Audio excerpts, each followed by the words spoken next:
Hello guys, myself Amit Maurya. Welcome to my new and amazing session.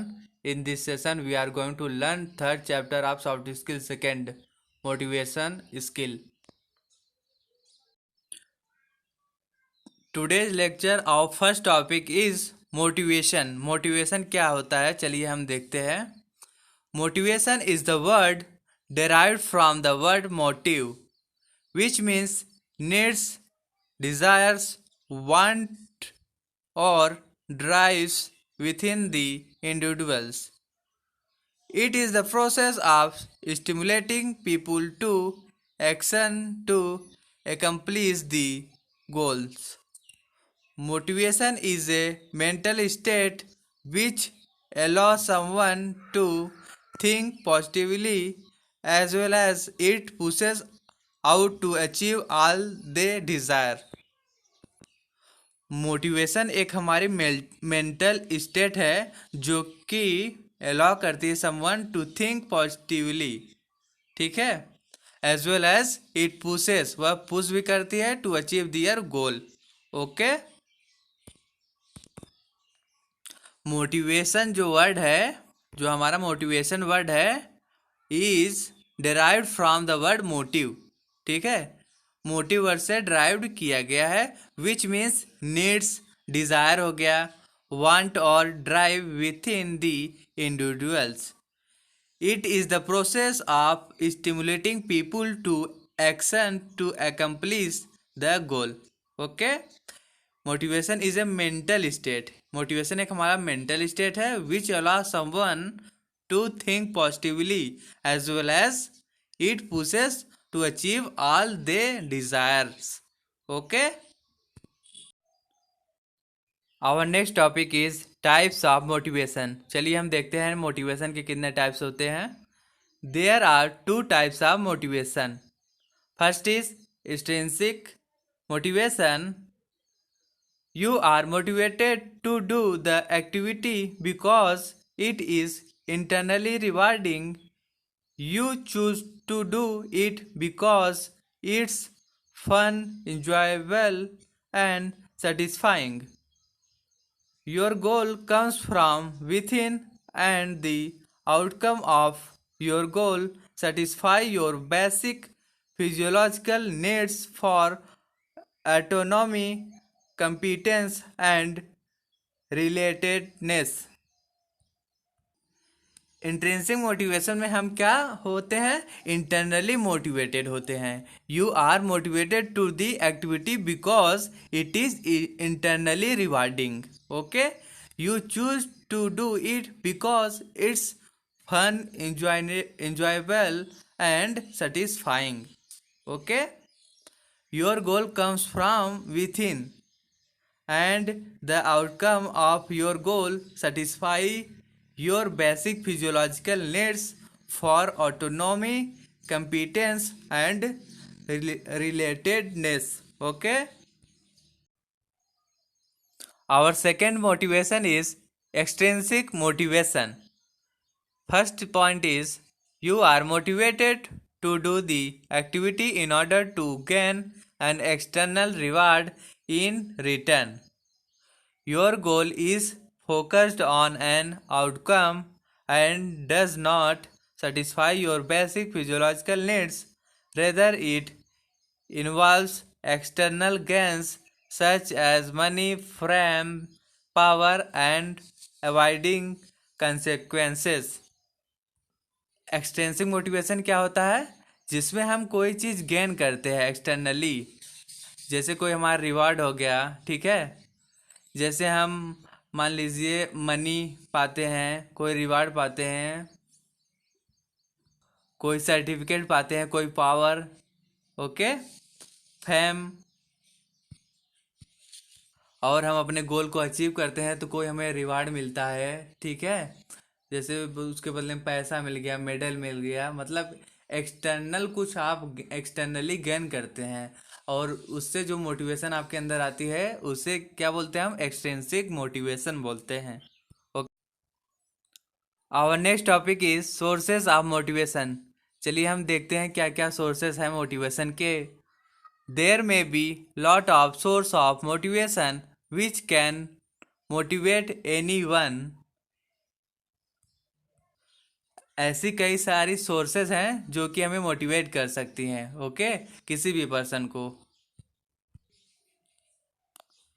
Initiative, doing something that needs to be done out of your own personal drive with a desire to make things better than they were before or improve process and ways of doing things, okay, doing something that needs to be done out of your own personal drive within a desire to make things better than they were before or improve processes and ways of doing things, okay, doing more than your normal work duties and adding a little unexpected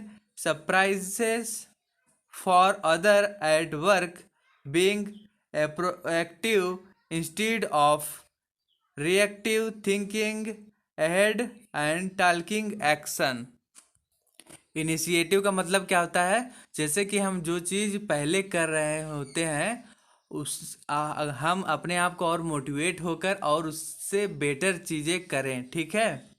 और जो हमारी duties हैं, work हैं, more than, मतलब जो पहले हम जितना वर्क कर पाते थे उससे ज़्यादा वर्क करें, more than, doing more than your normal work duties and adding, okay, a little except unexpected surprises for other, और अदर्स के लिए क्या हो, सरप्राइजफुल हो, okay, being a proactive instead of reactive, thinking ahead and taking action, okay।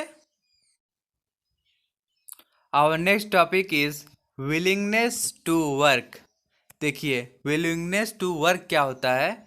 Motivation is A willingness to do a particular task in order to achieve organization's goals and objectives। Second point is this inspires, induces and stimulates individual for a higher level of performance, okay। Third is through intrinsic and extrinsic factor people will be motivated towards better performance, hence such motivational factor increases willingness for work in them। Motivation एक प्रकार से हमें energy provide करती है किसी भी work को, मतलब एक अंदर फीलिंग के साथ करने के लिए, ठीक है, टू अचीव आवर टास्क गोल, ठीक है। मोटिवेशन एक अलग ही प्रकार की एनर्जी प्रोवाइड करती है हमें किसी भी वर्क को एक्टिव होके करने के लिए, to achieve our goal, target, task, okay. Motivation is a willingness to do a particular task in order to achieve organization's goals and objectives, okay। This inspires, induces and stimulates individual for a high level of performance, ठीक है, जिससे कि हमारी performance भी क्या हो जाती है, और बेटर हो जाती है पहले की तुलना में। Through intrinsic and extrinsic factor people will be motivated towards better performance, hence such motivational factor increases willingness to work, okay। जो हमारे इंट्रिंसिक और एक्सट्रिंसिक मोटिवेशन है,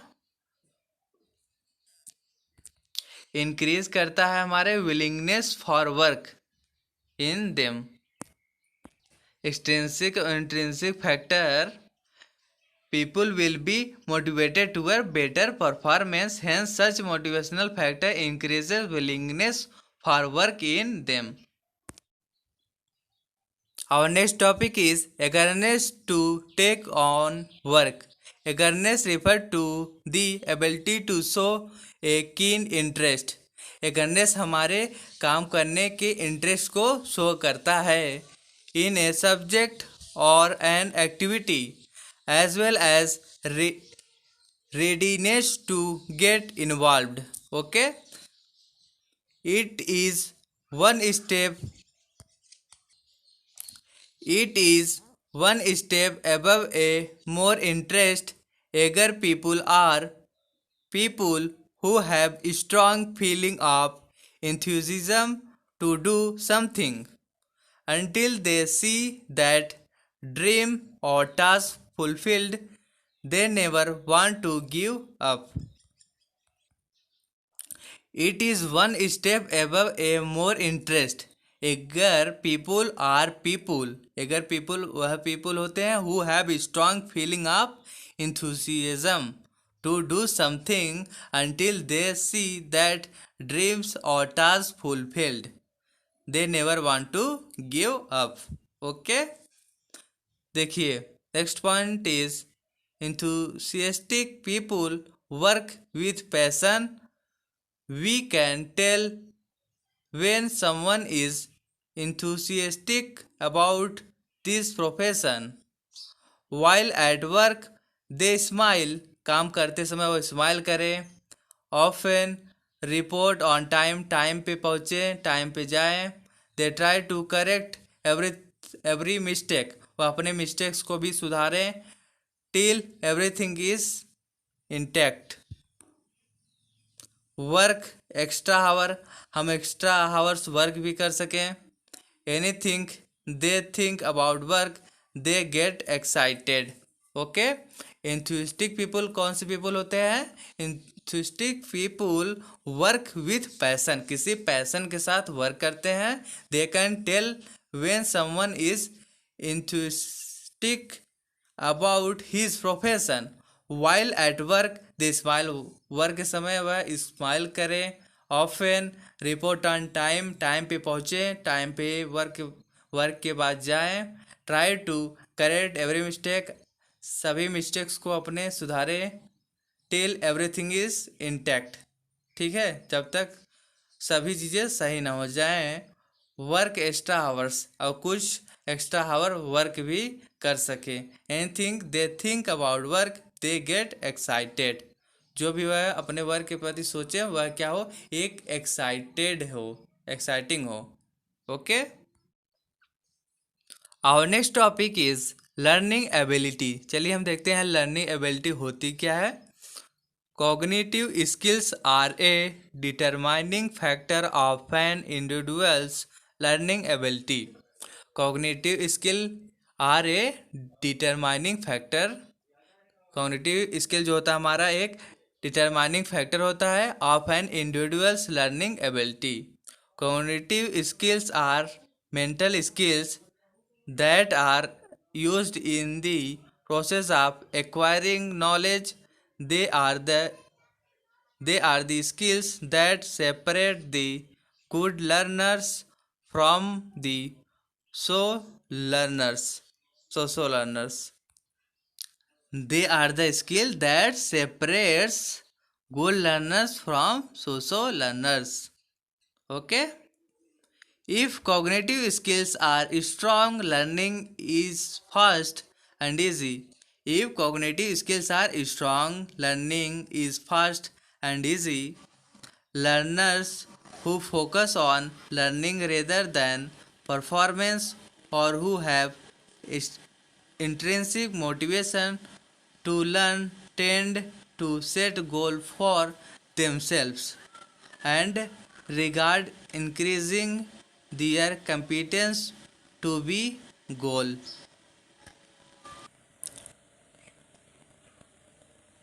If cognitive skills are strong, learning is fast and easy. अगर हमारी cognitive skills strong होंगी, learning is fast and easy. Learners who focus on learning rather than performance. जो learners focus करते हैं, learners who focus on learning rather than performance, or who have intrinsic motivation to learn, tend to set goals for themselves and regard increasing their competence to be a goal oriented. Okay, our next topic is going extra miles. चलिए हम देखते हैं going extra mills का मतलब क्या होता है। The habit of going the extra miles simply means to make more effort than is expected of you and doing it with a positive mental state। अगर आपसे जो चीज़ें एक्सेप्ट की गई है, अगर उससे ज़्यादा एफर्ट के साथ आप करते हैं doing with A positive mental attitude के साथ, तो उसे हम क्या बोलते हैं, गोइंग एक्स्ट्रा मिल्स। जो चीज़ें हमसे एक्सपेक्टेड हैं, अगर आप उससे ज़्यादा एफर्ट के साथ करते हैं उन चीज़ों को एक पॉजिटिव और मेंटल एटीट्यूड के साथ, तो उसे हम क्या बोलते हैं, going extra mills. It is act of doing above and beyond what is accepted in a competitive market। you need to do everything you can to be one step ahead of your competition। this is where quality work and doing that little bit extra will help you to succeed। okay? अगर आपसे कोई चीज़ accept की गई है, accepted है, और आप उससे ज़्यादा वर्क करते हैं उसे पॉजिटिव मेंटल स्टेट के साथ, this is where quality work and doing that little bit extra will help you to succeed. Okay, और next topic is learning and analysis. चलिए हम देखते हैं लर्निंग एंड एनालिसिस क्या होता है। Data gathering and analysis exercise that takes place at the beginning of the learning cycle। A common mistake by inexperienced trainers is to spend too little time on the needs analysis phase। This, in fact, is a key step in the learning cycle। Data gathering and analysis exercise that takes place at the beginning of the learning cycle। A common mistake by inexperienced trainers is to spend too little time on the needs analysis phase। This in fact is a key step in the learning cycle। Okay? Learning needs analysis are undertaken to determine the gap between existing skills, knowledge and the abilities and those desired। Understanding which skills need to be developed to achieve your goals। Okay, देखिए जो data gathering है और analysis exercise that takes place at the beginning of the learning cycle, a common mistake by inexperience trainers. A common mistake by inexperience trainers, ठीक है, जो जिस trainers के पास कोई एक्सपीरियंस नहीं है बहुत ज़्यादा, is to spend too little time on the needs. जो हमारे नीड्स है उस पर बहुत ही लेस टाइम स्पेंड करते हैं to analyse phase. This in fact is the key step in learning cycle। this is fact a key step in the learning cycle। okay? learning needs analysis। learning हमारा need करता है, analysis are undertaken to determine the gap between existing skills, knowledge and abilities and those desired understanding which skills need to be developed to achieve your goals। Next is motivating other. चलिए हम देखते हैं ये क्या है, motivating others में क्या क्या हम पढ़ेंगे। Motivating your team is one of your most important task. अपने जो हमारी टीम है उसको मोटिवेट करना एक ही मोस्ट इम्पॉर्टेंट टास्क है हमारा।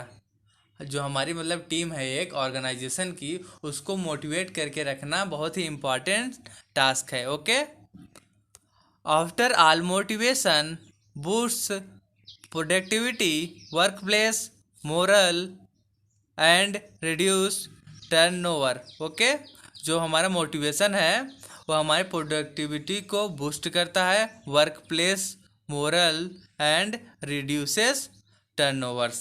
Okay, one of the most overlooked way to motivate your team to is through communication.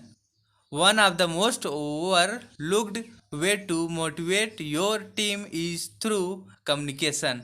हम अपनी टीम्स को, जो हमारी टीम है ऑर्गेनाइजेशन है, उसको हम कैसे मोटिवेट करके रख सकते हैं? उनसे हम क्या करें? कम्युनिकेशन करें, ठीक है, through our team. but it is not easy it is not easy to keep employees motivated. यह बहुत ही मुश्किल काम है कि हमेशा हम अपने एम्प्लॉयज़ को मोटिवेट करके रखे रहें। The organisation company adhere to certain techniques to boost up their morale on the work. Okay, the organization or company adhere to certain technique to boost up their morale on the workplace. Next is one to one correspondence. चलिए हम देखते हैं one to one correspondence का मतलब क्या है। One to one correspondence occur when one person speaks with और write to another individual. Okay, जब एक पर्सन किसी एक पार्टिकुलर पर्सन से बोलता है या उससे कुछ उसके लिए कुछ लिखता है, to another individual communicate clearly to motivate others, communicate so that other understand what you want to achieve. Okay, हम वन टू वन कम्युनिकेशन करें, ठीक है, मतलब हर एक पार्टिकुलर एम्प्लॉय से हम वन टू वन कम्युनिकेशन करें, हम उनसे स्पीक करें या फिर राइट करके अपनी बात को उन्हें बताएं, वन टू वन कम्युनिकेट करके उन्हें मोटिवेट करें। Okay, adopt your communication to the audience you are speaking, constantly communicate your vision and goals. Okay, so that there are no misunderstanding. हम अगर अपने एम्प्लॉयज़ के साथ वन टू वन कम्युनिकेशन करेंगे तो कोई भी क्या नहीं रहेगी, हमारे बीच मिसअंडरस्टैंडिंग नहीं रहेंगी और वह हमेशा क्या रहेंगे? मोटिवेटेड रहेंगे। Okay, the clear the vision, the clear the communication, the clear the opportunity for success. The clear the vision, the clear the communication, the clear the opportunity for the success. Okay, next is understanding। चलिए हम देखते हैं understanding का मतलब क्या है इस chapter में।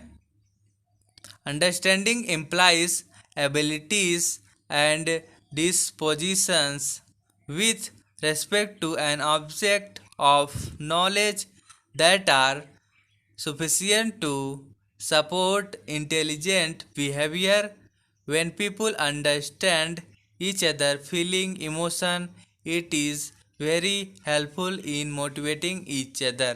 Okay, जब हम एक दूसरे की फीलिंग्स को, इमोशंस को समझते हैं, it is very helpful in motivating each other. Okay, desire to understand one's experiences and think in our environment through thinking.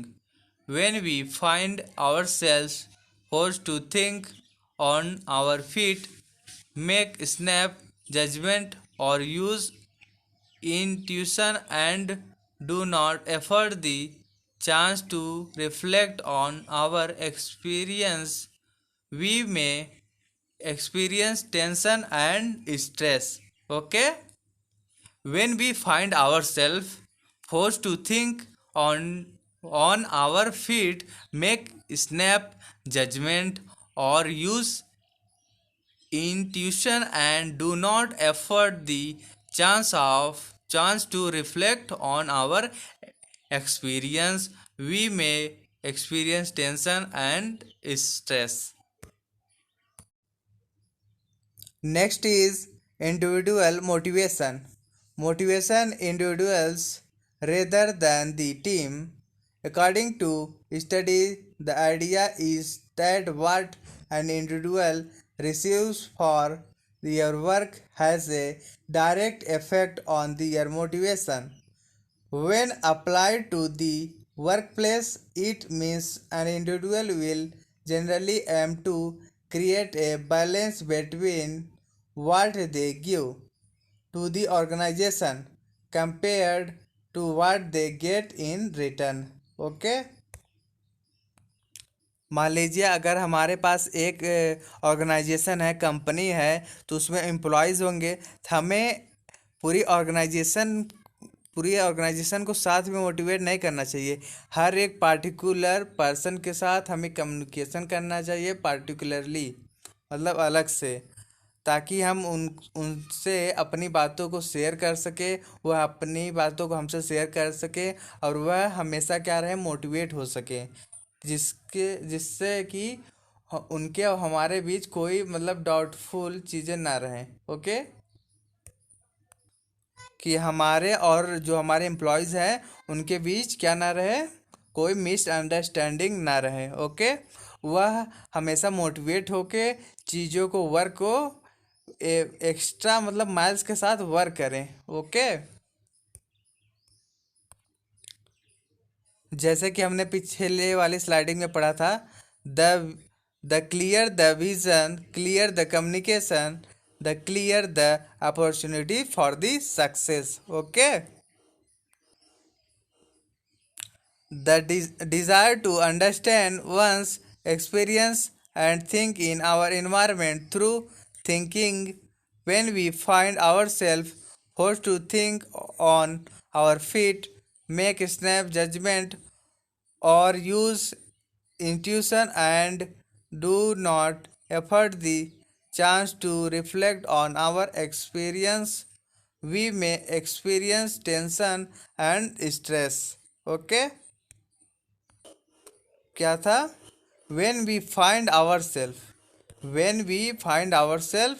forced to think on our feet, make snap judgment, or use institution and do not afford the chance to reflect on our experience, we may experience tension and stress. Okay, understanding the role of equity theory in professional environment can be helpful when you want to ensure that your team feels properly motivated and appreciated for their work. When you offer fair compensation for your team contributions, they may maintain higher level of motivation. They can have a positive effect on factors such as teamwork, job commitment, and communication. Okay. Next is mobilizing optimal performance.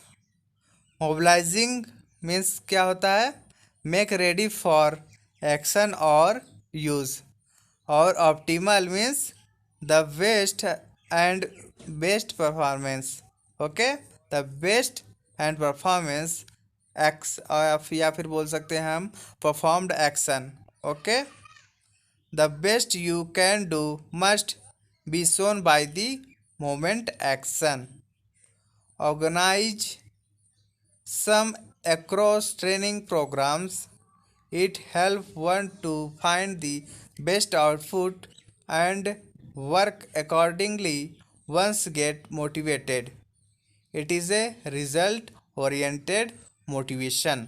Okay, mobilising का मतलब क्या होता है, make ready for action और use, optimal का मतलब क्या होता है? The best and the best performance, अभी बोल सकते हैं performed action. The best you can do must B shown by the moment action. Organize some across training programs. It helps one to find the best output and work accordingly once get motivated. It is the result oriented motivation। ये जो हमारा motivation होता है result oriented होता है, ठीक है। Next is praise and compliment. Praise and compliment क्या होता है, चलिए हम देखते हैं।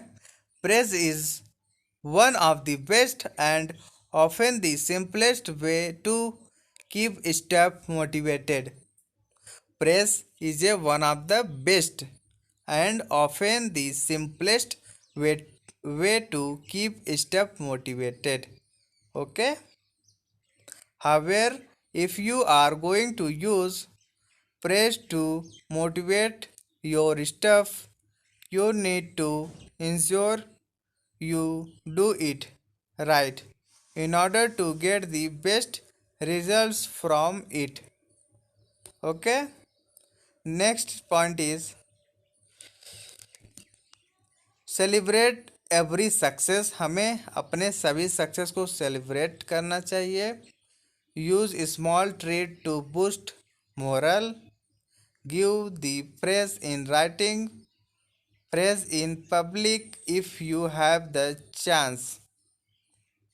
Give truthful gifts as a token of appreciation. Award great work with new responsibilities. Okay, celebrate every success. Use small treat to boost morale. Give the praise in writing, praise in public if you have a chance. Give truthful gifts as the token of appreciation. Award great team with new responsibilities. When you praise an employee, be specific and personal. Tell your employees how their contribution benefits the organization instead of just saying great job. Knowledge both the effort and the impact. Employees will feel more gratified when they realize the value of their work. Okay, when you praise an employee, be specific and personal. Okay, हमें किसी employ को personally जो है motivate करना चाहिए, direct उनसे communication करना चाहिए। Be specific and personal. Okay, praise an employ,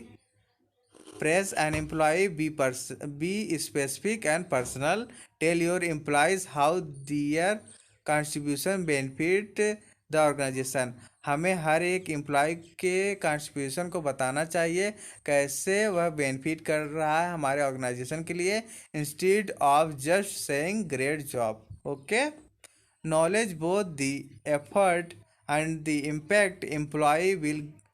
employees will feel more gratified when they realize the value of their work.